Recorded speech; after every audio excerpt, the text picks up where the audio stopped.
Hello and welcome to a Tower of God video, and today we'll be talking about Yuri and the dev notes for this game. So I think people care more about Yuri, so I guess I can just describe her first and see what her kid does. So we'll start off with the passive because it's obviously the most important. Yuri immediately uses a special move at the start of battle without consuming energy. Due to restrictions on Kranos, the special move cannot be used again before the end of battle.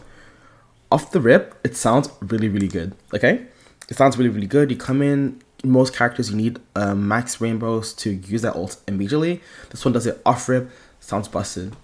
But here's where they get you. Consumes N energy to increase Yuri's magical pace by N.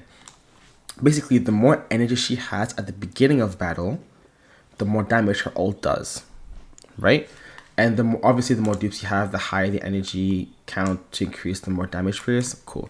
But with Yuri, you really want to have as much energy as you want at the beginning of the battle so you can do more damage, right? Which is why this is kind of deceiving, I think. Anyways, and then let's go to her ult, since her passive is directed to her ult. Yuri focuses an n number of summons for Kranos, then she teleports to the center of the battlefield in an invincible state, gathers Shinshi around Kranos and ignites it. Yuri deals damage equal to n of her attack to all enemies and reduces the HP recovery by n for n seconds, right? Basically, it stops healers from healing them, which is really good, right? It renders healers on the enemy team useless, basically. If enemy's HP is below N, the targets are killed instantly when they reveal fatal damage. Also, sounds really busted. Any energy skill that activates when fatal damage is taken for the first time is nullified, which is kinda crazy. Okay, so it sounds really busted, but also you gotta keep in mind that she's a warrior unit, so her revolutionary stats aren't going to be that high in terms of damage, which is a bummer. If she was like a mage, this would be a different story. But because she's a warrior, you can only really increase attack percentage. So, you know, I guess crit damage too, or some. But it's not like, I don't even think crit damage actually low-key. But either way, her revolutionary stats aren't that good compared to like a mage or like an assassin or other units, basically. And also the fact that she needs as much energy as she can before the round starts, or the second that the round starts, to deal damage means that you want to have her rainbowed for her to do the most damage for her ultimate anyways, because most people don't really start with a high amount of energy when the round starts. Which is...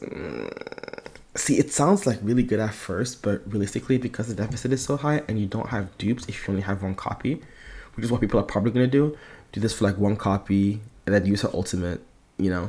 I don't know.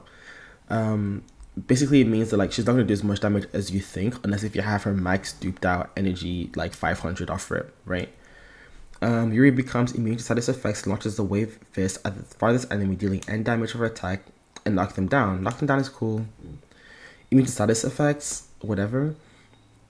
Yuri creates some binding shackles on target, which locks the enemy. That's really good, because then if they survive it, they won't be able to use their skills anyways. I'm assuming that the fatal damage, okay, if you get a fatal damage, it kills someone, right? If they receive fatal damage, they just die, right? And then the skill is nullified, which means that if a unit is like invincible while using a skill, and the ultimate move happens while they're using that skill won't activate, basically, which is kind of good, right? And it stops HP, so it renders healers useless. So, anyways, let's go to the next part. Yuri swings her fist n times, triggers a Shinshi explosion that deals n of her attack as damage within range, knocks them down, and she also steals resistance and physical damage. That's really good. That's really good. Being able to tank, and because magic resistance and physical resistance is like the crutch of this game, basically, if you want to survive, this is really good. We don't know her, you know, her exclusive weapon and her revolution, but I'm assuming that one of them is going to grant invincibility to this move, because this game generally likes to give invincibility to one of the moves, so that's cool. But yeah, she's a warrior unit. I'm not really sure. The thing about Yuri that I'm really scared of is that if you don't have her duped out, this is not going to do that much damage. I'm assuming it's not going to do that much damage. Obviously, we don't know the percentages, so we'll have to see. But it doesn't seem like she'll do a lot of damage unless if you have her maxed out. So I think if you do get her and you have her like one duped or something, she'll be more used for her this is a way to like reduce the HP. With high deficits, I think she'll struggle. I think her main role is to destroy healers and destroy like support units, and then the other characters can like destroy, the attack units, the DPS or the sub DPS. Or I could just be wrong, and this move is just broken, just one shots everybody, and then it's over. Like we never know. We never know. But from what I'm getting at is that she seems free to play friendly, but I don't think she is at all. Actually, I think she's the opposite. But that's whatever. Anyway, let's talk about the important things because the dev notes was actually kind of crazy. Okay, so we got the dev notes 17, and it came out along with the unit, but I don't really care about the unit to be honest with you. I'm lying. Yuri's alright. I think she could be less. I think she's a lot worse than people think she is, but the writing, I don't know. We'll have to see. Either way, we've got the border rewards. I don't really care. Cool though. Data feedback on the data tower dungeons. Honestly, the first one was okay. It was good for me because I have a lot of units, but I'm not free to play, so that's the only thing. And for free to play players, this event is not good because you need a bunch of units and you need them like strong enough to beat the event, and you need a lot of them. So, and the only way for you to get more exchange currency is to use all your units. So if you're free to play, not only will you not have enough units, they're probably not even going to be strong enough anyways because you don't have enough resources, they're not rainbowed out or whatever. So yeah, I don't know. It's good, but also the rewards are kind of trash. I would not lie to you. Either way, here. Regarding difficulty, since the current setup is not optimized for balance, we initially opted for a relatively easy combat experience. However, we are planning for future adjustment to prove more engaging, challenging experience.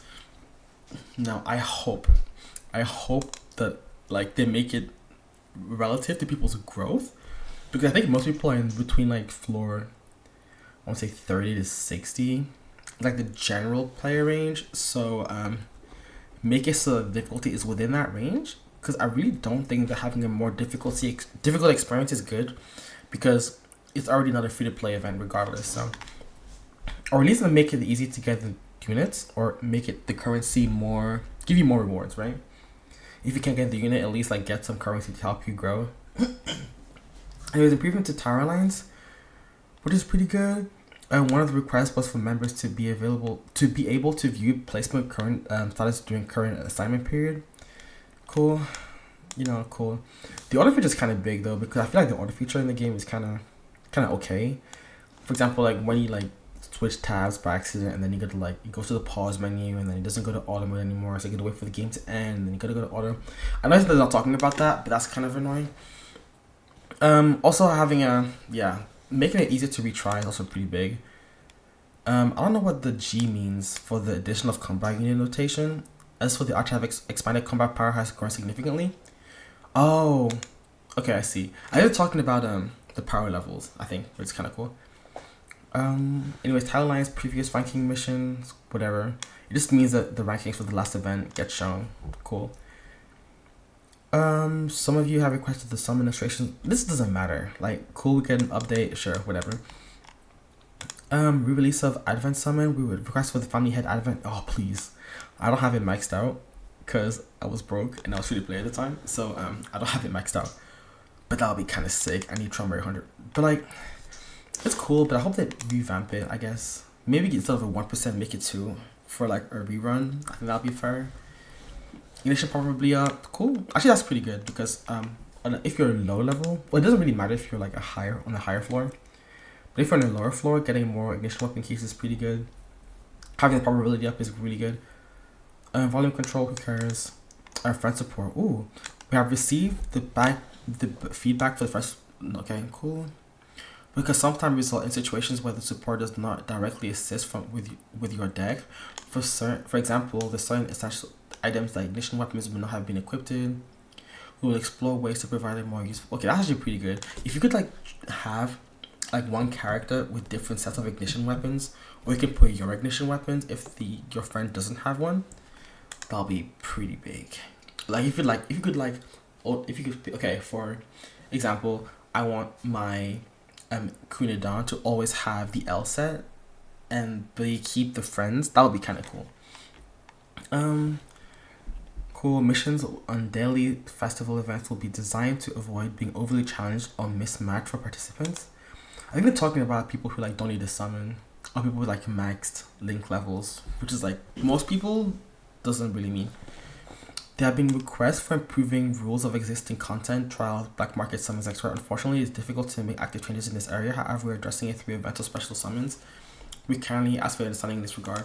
Okay, this is gonna make people mad, but realistically, you shouldn't be as mad. It's not as like as crazy as it sounds, because they can't just change the rates on summon banners and black market banners. Unfortunately, even though I really wish they did, because then I could like get more.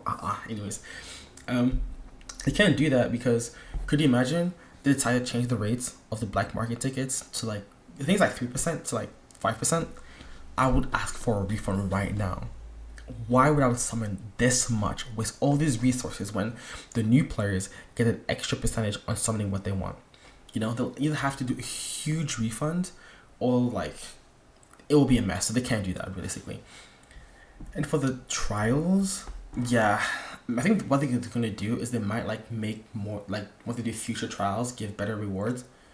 But if they go and change older trials, they'll have to like manually, or I don't know how they did that programming, but they'll have to find a way to get all those floors completed, like the extra rewards if they decide to change all previous floors for it. And I think that's kind of messy. So I don't think they can do that realistically, which is it's unfortunate, but like let's be real, like they can't do that unfortunately.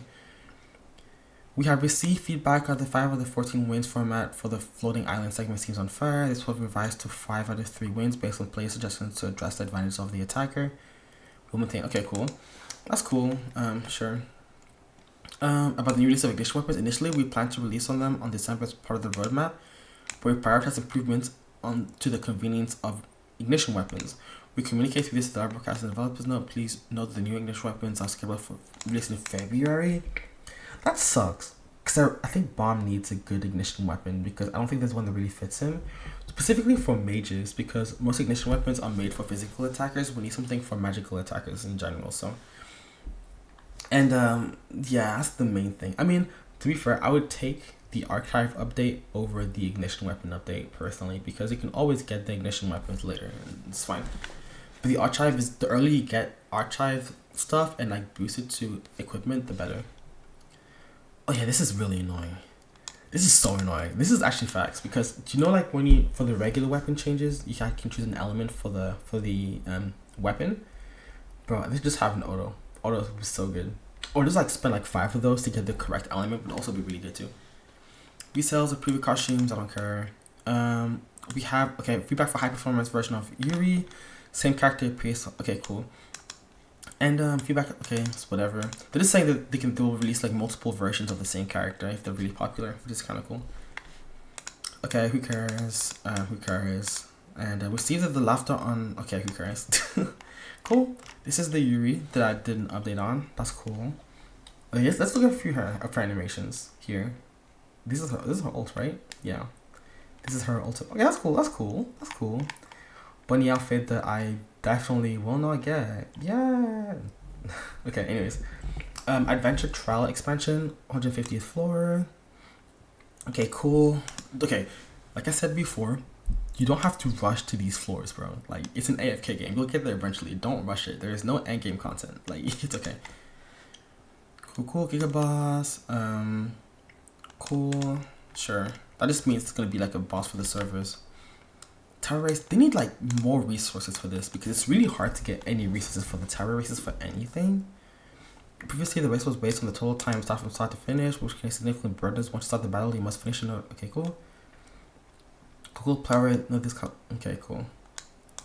Who cares? New Year. Okay, this is whale stuff. Okay, this is a New Year's currency event that you can get right now.